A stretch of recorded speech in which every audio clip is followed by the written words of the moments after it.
kita mendapatkan pelatihan, bahkan kita mengadakan simulasi. Jadi dari berbagai unsur kesiapsiagaan bencana. Dari kalau tadi Pak Yono Ngatiko ada Kelurahan Tangguh Bencana, kita sudah terbentuk di tahun 2018. Jadi untuk kepengurusan sudah hampir habis untuk yang periode pertama. Jadi namanya Desa Tangguh Bencana itu tahun 2023 ini kita akan mengadakan restrukturisasi. Kemudian di samping itu kita juga punya Sarsat Linmas, yang itu fasilitas dari provinsi. Jadi keseharian informasi mengenai gelombang pasang dan lain-lain itu kita satu pintu dari Sarsat Linmas yang berjaga-jaga atau standby di kawasan wisata. Dan kemudian dari Yayasan Bintari kemarin kita juga fasilitasi EWS early warning system ketika terjadi gelombang di skala tertentu, alat itu akan memberikan sinyal dan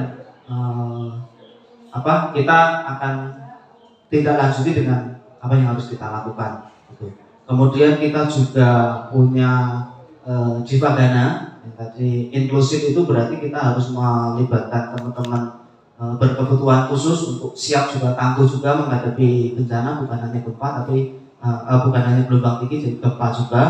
Kemudian di samping itu kita juga punya Pokja API inklusif yang dibentuk oleh Yayasan Bintari tadi, kelompok kerja adaptasi perubahan iklim inklusif. Jadi berbagai elemen masyarakat dari pemerintah kelurahan sampai ke Karang Taruna dan lain-lain itu bergabung menjadi satu wadah, namanya Forum Komunikasi Kesiapsiagaan Bencana Inklusif Kalurahan Tepus. Kebetulan saya dipercaya sebagai ketuanya untuk begitulah tanggung jawab saya sebagai pemuda Tepus, harus siap. Dan di desa wisata ini ada satu clue yang harus kita ucapkan ketika kita dapat mandat atau tugas itu, yang kita sampaikan hanya siap Pak. Enggak boleh ada kata lain, pokoknya kita harus siap dan siap. Jam 2 malam di telepon harus gini harus gitu, jawabnya siap Pak. Itu kemudian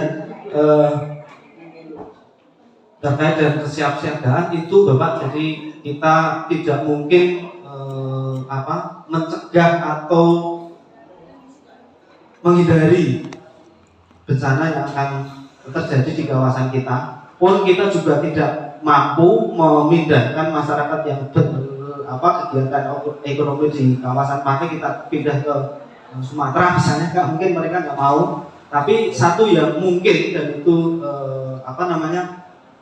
logis untuk dilakukan, kita berdamai dengan potensi bencana apa yang mungkin timbul dengan rencana kontingensi itu. Kita kaji, kita analisa, kita hitung-hitung dampaknya, dan itu memberikan pengertian atau pemahaman ke masyarakat.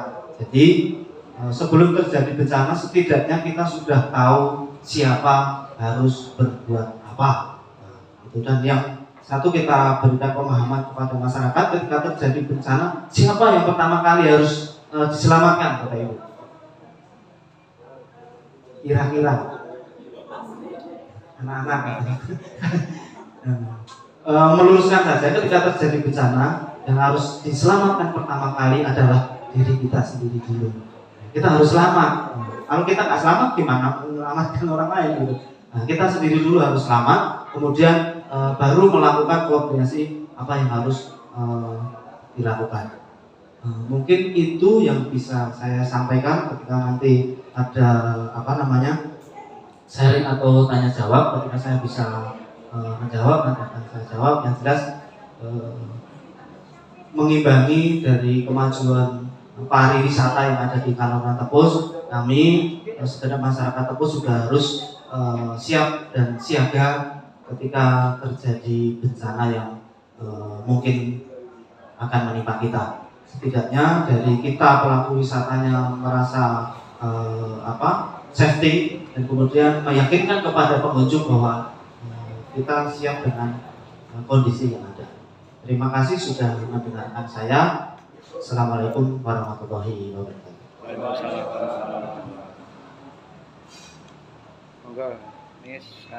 Baik, demikian penyampaian pemaparan profil sharing dari kami atas nama pengelola Kota Salatiga, Kelurahan Kauman Kidul, selaku Kasih Pemerintahan dan Prantibun Kelurahan.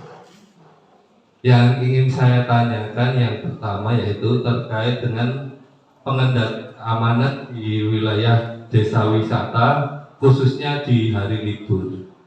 Itu seperti apa? Apakah kita pasrahkan kepada salah satu kelompok kerja atau kelompok pendukung di masyarakat atau bagaimana? Itu terima kasih. Bisa dipanggil saya. Yang ingin saya tanyakan panggilan spesial. Panggilnya Saiton. Jadi di titik-titik tempat wisata itu apakah ada misalnya keadaan gelombang tinggi, kemudian di situ misalnya ada dipasangi sirene atau apa, tanda apa yang mengingatkan untuk masyarakat, oh kalau ada sirene seperti ini melarikan diri, misalnya seperti itu, atau harus lari atau harus apa, tanda-tanda yang mengingatkan tentang bencana seperti itu. Matur nuwun. Darmanto dari Sidoarjo. Kami akan menanyakan untuk tim penanggulangan bencana yang ada di Kelurahan Tepus, apakah ada semacam personil atau tim yang yang dibentuk oleh Kelurahan Tepus dalam penanggulangan bencana yang ada di tingkat kelurahan ataupun di masing-masing RW. Sementara itu, terima kasih. Assalamualaikum warahmatullahi wabarakatuh. Cantik sendiri, biasa. Saya nggak tahu mau menanyakan atau apa, tapi maksudnya gini, saya apresiasi sekali dengan pemuda di Tepus, mau peka dengan kewilayahannya, bangkit dari bukan keterpurukan, tapi mau berperan aktif gitu ya. Nah, apakah itu karena begini, sepanjang perjalanan tadi saya itu nggak ada sinyal internet. Apakah itu salah satu faktor yang bisa menguntungkan? Di sini mungkin dianggap nggak high tech gitu nih, tapi apakah itu ada sisi positifnya? Karena dan saya pernah di dinas pariwisata, dan ternyata pariwisata di Salatiga itu hanya yang menguntungkan adalah karena Salatiga itu terletak di antara dua kota yang iklimnya panas. Jadi Salatiga itu adem gitu. Mungkin karena itu jadi menarik orang untuk tetira, tapi bukan untuk bukan nggak ada magnet pariwisata Salatiga. Nah, apakah itu karena perbedaan kultur, kebiasaan yang karena di sana sudah ada universitas yang terkenal, maksudnya jadi agak-agak high tech, ya. Jadinya merata ke anak-anak, jadi mereka juga sudah nggak tertarik dengan yang forum itu memang lintas sektoral yang ada di kawasan wisata pantai itu, terutama kalau pada saat libur panjang. Asumsi kami libur ada di libur lebaran dan libur tahun baru. Nah, kami itu ada di sini ada Pok Darwis, ada desa wisata, ada dari Pokmas atau kelompok masyarakat, dan juga dari pemerintah kelurahan, dari Polsek, Polres. Itu kami ada semacam forum kayak gitu. Nah, setiap ada libur panjang, kami pasti mengadakan koordinasi dari beberapa sektor tadi. Masalah pengamanan seperti itu. Kalau sekarang kan kalau libur Natal, Tahun Baru dan Lebaran pasti dari Polres itu akan ada pos-pos tertentu yang itu jadikan menjadi sentral keamanan. Tapi bedanya di sini adalah ketika saat liburan itu memang dari unsur Pokdarwis, kelompok dari wisata, kelompok perparkiran, kelompok Pokmas yang dari nelayan dan yang lain itu kami ada forum dan kami pasti akan diadakan macam forum gimana mengendalikan kaitannya dengan pengamanan pada saat liburan. Jadi itu menjadi salah satu strategi kami ketika menghadapi masa liburan. Terutama masalah pengalihan jalur, Bapak.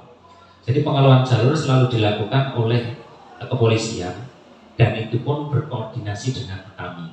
Artinya begini, ketika misalnya tahun baru itu bis tidak boleh masuk lewat jalur ini, Pak, tapi keluarnya lewat sini. Itu kadang kami itu juga menyampaikan kepada dinas perhubungan dan dari Polres. Kalau gitu untuk pos retribusinya kita tidak diuntungkan dong, karena melewati pos retribusi dari arah sebelah barat dari Baron itu. Jadi di sini cuma kelewatan saja. Sekalipun warga kami yang ada di kawasan wisata itu mereka bisa pengunjungnya bisa ke situ. Namun demikian untuk pos retribusi yang endingnya nanti kita dapat bagi hasil itu yang diuntungkan dari sektor barat. Kita menyampaikan ke Pak, tahun yang ini nanti digeser untuk pintu masuknya dari sebelah timur, keluarnya dari sebelah barat. Itu wujud daripada kalau kami itu sebetulnya terikat di dalam forum komunikasi antar beberapa sektor tadi, Pak. Jadi sekali lagi kalau tanya ini menjadi tanggung jawab siapa, ini akan menjadi tanggung jawab bersama. Artinya dari kepolisian, dari perhubungan, Pokdarwis, dari Pokmas, juga dari desa wisata itu sendiri. Terus yang kedua kalinya dari Pak Sai, ini bahasanya apa namanya unik ini, manggilnya Sai gitu. Pak Sailandra. Nanti mungkin kaitannya dengan yang apakah di situ dipasang sirine atau yang lain sebagai ini mungkin Mas Turis dia, tapi saya menambahkan di sini gini, warga sini itu sudah pakai ilmu niteni, Bapak, kalau kaitannya dengan bencana, terutama gelombang tinggi.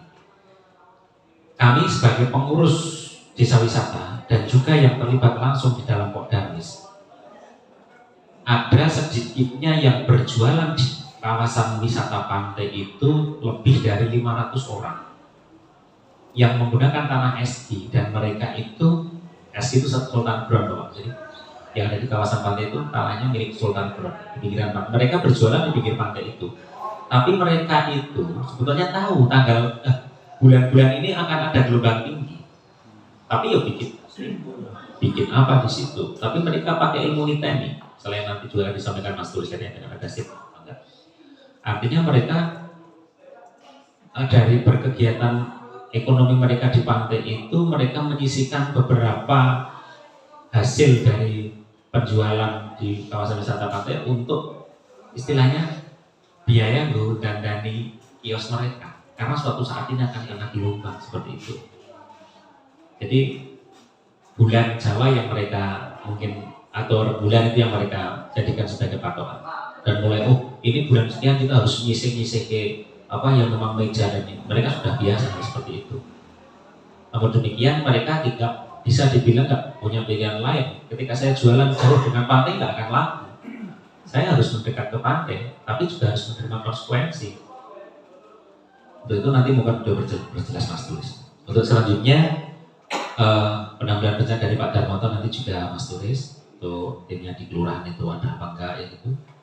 Terus kaitannya dengan ibu yang paling cantik sendiri ini. Jadi maaf yang ibu tanyakan tadi, penangkapan saya apakah dengan keterbatasan kami, ibu apakah menjadi peluang bagi kami sendiri? Mungkin ada benarnya. Jadi ini di tempat kami itu ada beberapa memang tempat yang lost sinyal, termasuk di balik kelurahan ini sinyalnya sangat minim sekali. Kalau demikian setelah kemarin itu ada kunjungan Pak Menteri itu kami dikasih wifi 2 titik sini sama rest area. Itu sebetulnya menjadikan sekarang kami anggap itu sebagai hambatan, karena sekali lagi kami itu besar, kami berkembang itu tidak lepas dari sosial media. Tapi kebetulan kalau di rumah tempat kami tinggal itu lumayan, kalau di sini memang benar-benar ini tempat tertutup ini. Paham? Jadi tapi karena kemarin dapat dari kita masuk 50 besar itu, kita dapat bonus dari Kominfo provinsi dan mendukung kami dengan ada internet itu. Namun demikian, saya lebih kepada apakah kultur itu menjadikan kultur yang selama ini warga masyarakat jalani sejak nenek moyang dulu itu menjadi peluang, itu benar sekali. Karena sekali lagi, kenapa Tepus Desa Wisata itu desa wisata yang berbasis budaya. Kebudayaan yang selama ini itu diangkat, dilestarikan oleh masyarakat itu justru yang kami jual. Artinya contohnya kami ada sebagian warga kami adalah nelayan.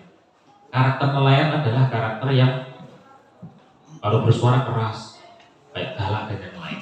Tapi itu kami jual. Caranya gimana? Caranya adalah kita bercerita.